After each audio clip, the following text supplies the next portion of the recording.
In aviation, safety doesn't begin with engines and airframes. It begins here, in the mind, with communication, in human factors. Welcome to 7-6 Ground School Trick. If you found this channel through my accident analysis videos, thank you for being here. I know that content is interesting to a lot of you. It's really interesting to me. But I've been quiet for a while, and if I'm honest, it's because I needed space. Space to figure out how to keep talking about aviation safety in a way that feels true and sustainable. After a lot of research, introspection, and trying different things with my content, I've decided I'm continuing the mission by focusing on a part of aviation safety that not that many people talk about. It's a part of aviation safety we often overlook, but that is where safety really begins. And one of the most underused tools that makes all the difference in flight performance and decision-making. Mindfulness. I started practicing yoga, meditation, and mindfulness over 20 years ago, long before I ever imagined I'd be a pilot. Back then, I was a professional dancer and vocalist.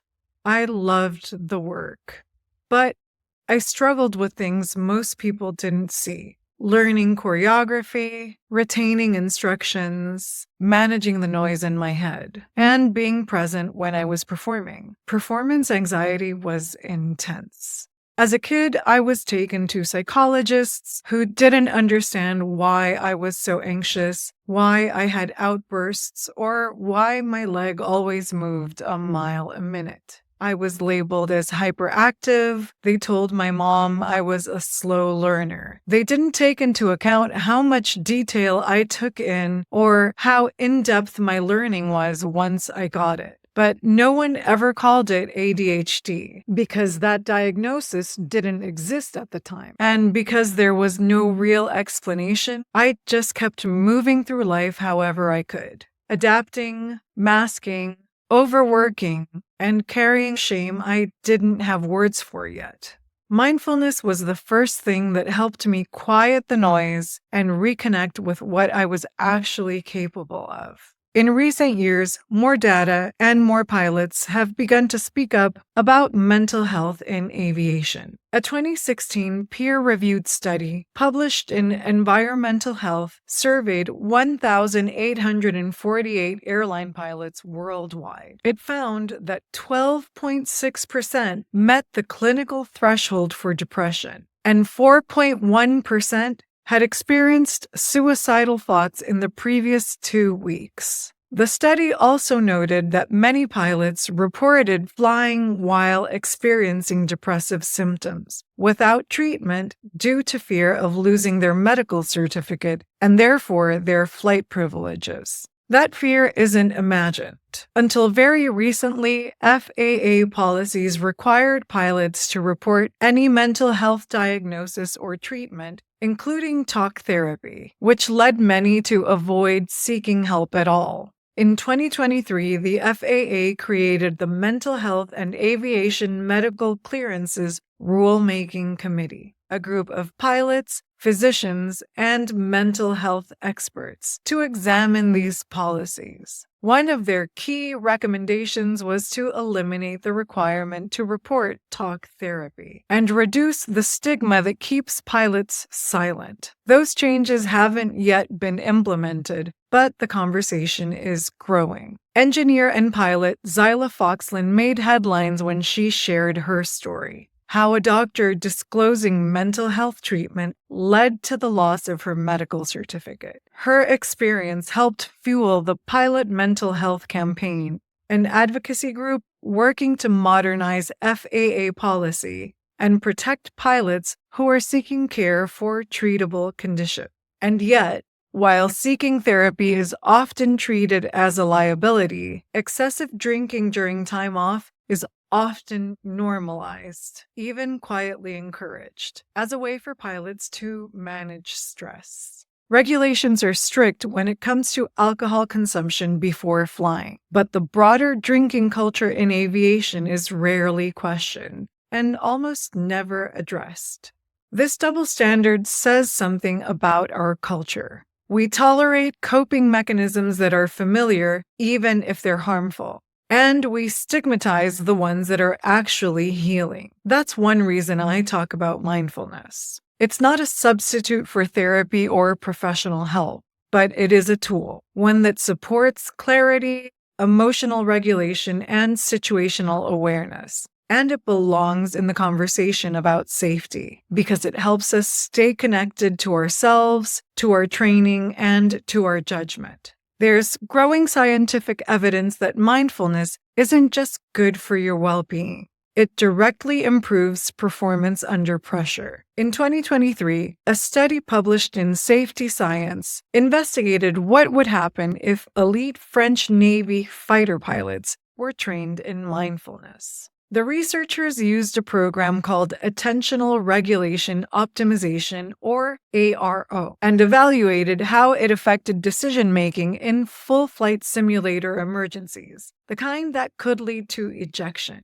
What they found was that pilots who went through mindfulness training reacted faster to complex in-flight failures, and their first actions were more likely to be correct. In situations where every second and every decision counts, those outcomes matter. The researchers used a tool called the 5-Facet Mindfulness Questionnaire, or FFMQ-15, which measures real-world mindfulness traits like situational awareness, the ability to observe internal states, to act with intention, and to stay grounded under stress.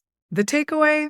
Even in elite, high-stakes aviation environments where performance is already exceptional, mindfulness training improved how pilots responded to emergencies. And for those of us in general aviation, flight instruction, or airline training, the stakes are still high. We're asked to make rapid decisions, handle complex workloads, and stay clear-headed under pressure. Mindfulness isn't a bonus. It's a human factors tool. And that's why I practice it and am motivated to teach it. I know many of you found this channel through the accident analysis videos, and I want to say thank you. That content means a lot to me, too. It came from a real place of wanting to learn, to teach, and ultimately to help prevent future accidents. But over the weeks, it started to take a toll, not just because of the tragic patterns I was seeing, the fatigue, the decision-making, and communications breakdowns, but because of how reactive the work had to be. There was a kind of urgency to it, a need to stay on top of the next event. And even though I was trying to bring insight, education, and care, I started to feel like a virtual ambulance chaser. The trauma in that space is real, and eventually it stopped feeling sustainable or aligned with the kind of contribution I want to make. That's why I've started focusing more on mindfulness, human factors, and clear communication. Not because I've changed direction, but because I'm going deeper into the same mission, aviation safety. We don't prevent accidents by only studying NTSB reports. We prevent them with quality pilot training and by training pilots to be mentally ready, self-aware, and clear in communication, especially under pressure. And those are skills we can build together. This is personal for me, but it's also professional. As a ground instructor, as a late-blooming pilot, as a bilingual educator, I care deeply about making this industry safer, more humane, and more inclusive. If that resonates with you, if you care about aviation safety at every level, then I hope you'll stay. This is still your space. So what can you expect from the channel moving forward? I'll still be covering aviation safety, including accident analysis, but with a renewed focus, one that centers human factors, mindset, communication, mental readiness, and the ways human decisions and conditions shape what happens in the cockpit. You'll see content on both internal tools like mindfulness, situational awareness, and mental preparation, and external tools like communications, technical nuances, regulations, and technology designed to support safer decisions. We'll still talk about real-world accidents, but not just to understand what went wrong. We'll use them to explore how pilots think, communicate, and respond under pressure, and how we can do better. Whether you're a pilot, a student, or just someone fascinated by how aviation really works, this space is still for you. We're building a deeper conversation about safety, and everyone who cares is welcome. Before I fly, teach, or study, I often take a few minutes to get centered. Not to clear my mind completely, but to go over the preparation I've done and arrive fully in the moment.